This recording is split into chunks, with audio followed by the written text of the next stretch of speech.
Talaga, Akala kuya, ko alam mo, sino ang ginawa ko, ganito ang ginawa ko.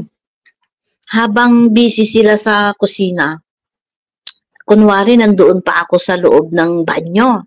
Ang ginawa ko, pinagbubuksan ko yung mga kwarto nila talaga. Pinagpicture-picture ko doon, nag-video-video ako, na wala silang alam.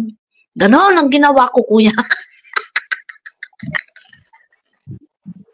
matinding ebidensya pala?